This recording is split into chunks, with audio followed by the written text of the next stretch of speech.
CNC machining center is a high-precision CNC equipment mainly used in manufacturing, automotive manufacturing, electronic equipment, and other industries. It can efficiently complete various metals processing tasks for non-metallic parts, such as drilling, boring, milling, tapping, and scraping flat surfaces. In the automotive manufacturing industry, CNC machining centers play a crucial role. By using CNC machining centers, automobile manufacturers can greatly improve production efficiency, reduce production costs, and improve product quality.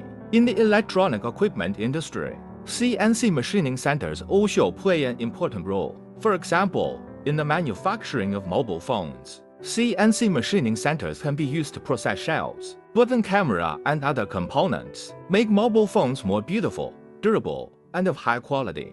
In short, CNC machining centers have a wide range of applications in various industries. It is an indispensable and important equipment in modern manufacturing industry.